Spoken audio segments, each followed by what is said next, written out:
ಕರ್ದು ಅಡಪೆ ಮಾಡುವ ವಿಧಾನ. ಇದಕ್ಕೆ 3 ಅಕ್ಕಿ ಹಿಟ್ಟು, 1 ಕಡಲೆ ಹಿಟ್ಟು. ನೀವು ಯಾವುದು ಅಳತೆ ಆದರೆ ತೊಗೊತೀರಿ ಅದರಿಂದ 3 ಅಕ್ಕಿ ಹಿಟ್ಟು, 1 ಕಡಲೆ ಹಿಟ್ಟು ಹಾಕ್ಕೋಬೇಕು. ಇದರಲ್ಲಿ ಉಪ್ಪು, ಖಾರ, ಜೀರಿಗೆ, ಬಿಳಿ ಎಳ್ಳು ಅಥವಾ ಕರಿ ಎಳ್ಳು ಯಾವುದಾದ್ರೂ ಹಾಕ್ಕೋಬೋದು. ಇದಕ್ಕೆ ಬಿಸಿನೀರು ಕೆಲವ್ರು ಹಾಕ್ಕೋತಾರೆ, ನಾನೇನು ಹಾಕ್ಕೊಳ್ಳಲ್ಲ. ತುಂಬ ಜಿಗಿ ಇಲ್ಲ, ಹಿಟ್ಟು ತುಂಬ ಪುಡಿ ಪುಡಿ ಥರ ಇದೆ, ಜುರಿ ಐತೆ ಅಂದರೆ ಮಾತ್ರ ಒಂದು ಸ್ವಲ್ಪ ಬಿಸಿನೀರು ಹಾಕ್ಕೋಬೋದು. ಬಟ್ ನಾನು ಯಾವುದೇ ಹಾಕ್ಕೊತಾ ಇಲ್ಲ. ಇದನ್ನು ಫಸ್ಟು ಚೆನ್ನಾಗಿ ಎಲ್ಲ ಮಿಕ್ಸ್ ಮಾಡ್ಕೊತಾ ಇದ್ದೀನಿ. ಉಪ್ಪು, ಖಾರ 2 ಹಿಟ್ಟು ಚೆನ್ನಾಗಿ ಎಲ್ಲ ಮಿಕ್ಸ್ ಆಗಬೇಕು. ಇದಕ್ಕೆ ಸ್ವಲ್ಪ ತಣ್ಣೀರು ಆ್ಯಡ್ ಮಾಡ್ತಾ ಮಾಡ್ತಾ ಕಲಿಸ್ಕೊತಾ ಇದ್ದೀನಿ. ಇದು ಯಾವುದೇ ಕಾರಣಕ್ಕೆ ನೀರಾಗಿ ಕಲಿಸ್ಕೋಬಾರ್ದು. ಬರ್ತಾ ಬರ್ತಾ ನೀರು ಹಾಕ್ತಾ ಹೋಗುತ್ತೆ, ಆವಾಗ ಎಣ್ಣೆಯಲ್ಲಿ ಕರೆದಾಗ ತುಂಬ ಎಣ್ಣೆ ಹಿಡಿಯುತ್ತೆ. ಸೊ ಹಾಗಾಗಿ ಇದನ್ನು ಒಂದೇ ಸರಿ ಇಟ್ಟು ನಾನು ಎಲ್ಲದನ್ನು ಕಲಿಸ್ಕೊಳ್ಳಲ್ಲ. ಸ್ವಲ್ಪ ನೀರು ಹಾಕ್ಬಿಟ್ಟು ಈ ಥರ ಪುಡಿ ಪುಡಿಯಾಗಿ ಒಂದು ಪಾರ್ಟನ್ನು ಮಾಡಿಟ್ಕೊತೀನಿ.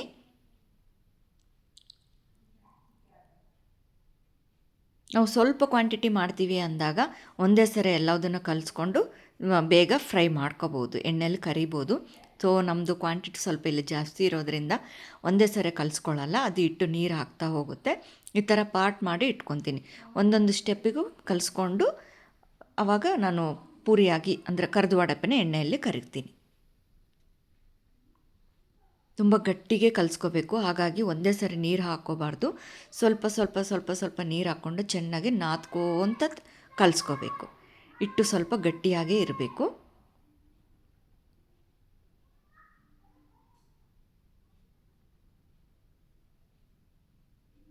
ಪೂರಿ ಹಿಟ್ಟಿನ ಥರ ಇದನ್ನು ಫಸ್ಟೇ ಕಲಸಿ ಇಟ್ಕೋಬೇಕು ಅಂತ ಏನೂ ಇಲ್ಲ. ಆವಾಗೇ ಕಲಿಸ್ಕೊಂಡು ಇದನ್ನು ಆವಾಗಲೇ ಮಾಡ್ಕೋಬೋದು. ಇದು 2ನೇ ಸ್ಟೆಪ್ಪು. ಒಂಚೂರು ಜಾಸ್ತಿನೇ ನಾದ್ಕೊಂಡು ಎಲ್ಲ ಕಲಸಿ ರೆಡಿ ಇಟ್ಕೊಂಡಿದ್ದೀನಿ. ಒಂದು ಪುಡಿ ಪುಡಿ ಇಟ್ಟಿದೆ, ಇನ್ನೊಂದು ಸ್ವಲ್ಪ ಕಲಿಸ್ಕೊಂಡಿರೋದು. ಇವಾಗ ಇಷ್ಟಕ್ಕೆ ಮಾತ್ರ ಪರ್ಫೆಕ್ಟ್ ಕಲಿಸ್ಕೊತಾ ಇದ್ದೀನಿ.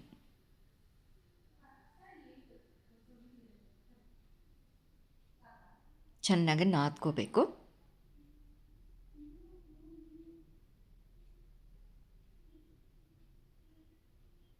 ನಮ್ಗೆ ಯಾವ ಸೈಜಲ್ಲಿ ಬೇಕು ಅಂದರೆ ಆ ಸೈಜನ್ನು ನಾವು ಕಟ್ ಮಾಡಿ ರೆಡಿ ಇಟ್ಕೋಬೇಕು.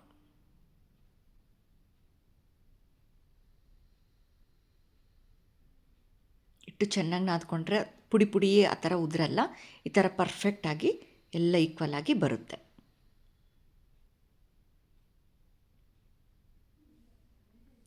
ನಾನು ಈ ಥರ ಮಾಡ್ಕೊಂಬಿಟ್ಟು ನನಗೆ ಯಾವ ಸೈಜ್ ಬೇಕೋ ಆ ಸೈಜು ಕಟ್ ಮಾಡಿ ರೆಡಿ ಇಟ್ಕೊತೀನಿ.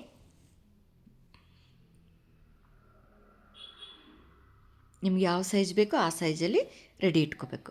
ನಾನು ಈ ಥರ ಪ್ರೆಸ್ಸಿಂಗ್ ಮಿಷನ್ ಇದೆ, ಚಪಾತಿ ಥರ ಅಥವಾ ಪೂರಿ ಥರ ಲತ್ತುಣಿಕೆಯಿಂದನೂ ತೀಡ್ಕೋಬೋದು. ಬಟ್ ನಾನು ಅದು ಯಾವುದೂ ಆ ಥರ ಮಾಡಿಲ್ಲ, ಈ ಥರ ಮಾಡ್ಕೊತಾ ಇದ್ದೀನಿ. ಇದಕ್ಕೆ ಒಂದು ಕವರ್ ಸಹಾಯದಿಂದ ಪ್ರೆಸ್ಸಿಂಗ್ ಮಾಡಿಕೊಂಡ್ರೆ ನಮಗೆ ತೆಗೆದು ಹಾಕೋಕ್ಕೆ ಎಣ್ಣೆಯಲ್ಲಿ ಈಸಿ ಆಗುತ್ತೆ.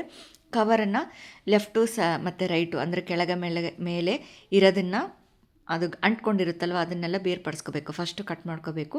ಮಿಡಲ್ ಇದು ಅಡ್ಡ ಬರುತ್ತೆ ಅನ್ನೋ ಒಂದು ಕಾರಣಕ್ಕೆ ಇದನ್ನು ಸಹ ಕಟ್ ಮಾಡ್ಕೊತಾ ಇದ್ದೀನಿ. ಈ ಥರ ಶೇಪ್ ಮಾಡಿಕೊಂಡು ಮಿಡ್ಲಿರೋದನ್ನು ತೆಗೆದುಬಿಟ್ರೆ ನಾವು ಒತ್ತಿದಾಗ ಅದು ಆ ಥರ ಅಡ್ಡ ಬರಲ್ಲ, ಇವಾಗ ಈಕ್ವಲ್ ಆಗಿ ಇರುತ್ತೆ.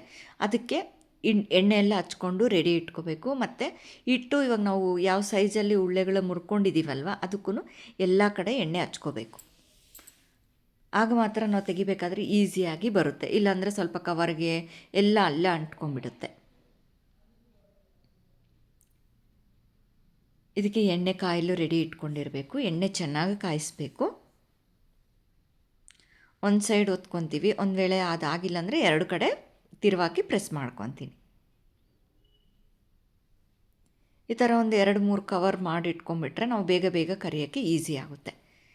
ಒಬ್ಬರೇ ಇದ್ದಾಗೆ ನಾವು ಒಬ್ಬರು ಒಂದೊಂದೇ ಒತ್ಕೊಂಡು ಕರ್ಕೋಬೋದು.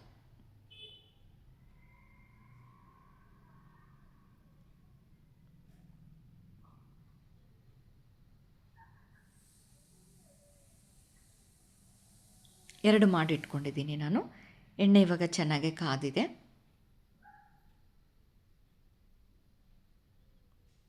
ಎಲ್ಲ ಎಣ್ಣೆ ಹಚ್ಚಿರೋದ್ರಿಂದ ಎಲ್ಲಿ ಯಾವುದೇ ರೀತಿ ಅಂಟ್ಕೊಳ್ಳಲ್ಲ, ಈಸಿಯಾಗಿ ಬರುತ್ತೆ.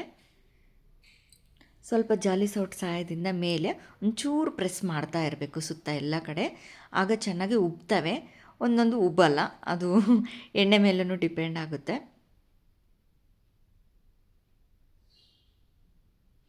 ಇದನ್ನು ರೋಸ್ಟಾಗಿ ತುಂಬ ತೆಳು ಹೊತ್ಕೊಂಡು ರೋಸ್ಟಾಗಿ ಸಣ್ಣ ಉರಿ ಇಟ್ಕೊಂಡು ಕೆಂಪಗೆ ಮಾಡಿಕೊಂಡು ಸಂಜೆ ಹೊತ್ತು ಸ್ನ್ಯಾಕ್ಸ್ ಥರನೂ ಯೂಸ್ ಮಾಡ್ಕೋಬೋದು.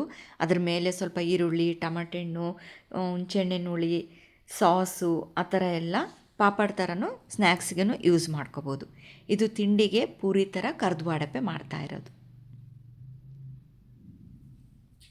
ಜಾಲಿ ಸೌಟನ್ನ ಈ ಥರ ನಿಂದ್ರಿಸ್ಕೋಬೇಕು, ಆವಾಗ ಎಣ್ಣೆ ಎಲ್ಲ ಚೆನ್ನಾಗಿ ಇಳಿಯುತ್ತೆ. ನಾನು ಒಂದು ತಟ್ಟೆಯಲ್ಲಿ ಆಲ್ರೆಡಿ ಪೇಪರ್ ಹಾಕ್ಬಿಟ್ಟು ರೆಡಿ ಇಟ್ಕೊಂಡಿದ್ದೀನಿ. ಈ ಥರ ಒಂದೊಂದೇ ಫ್ರೈ ಮಾಡಿ ಅದರಲ್ಲಿ ಇಟ್ಕೊತಾ ಹೋದರೆ ಎಣ್ಣೆ ಹಿಡಿಯಲ್ಲ.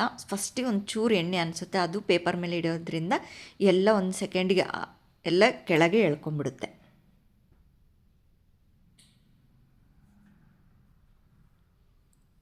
ಒಂಚೂರು ದಪ್ಪ ಇತ್ತು ಅಂದರೆ ಚೆನ್ನಾಗಿ ಉಬ್ಬುತ್ತೆ.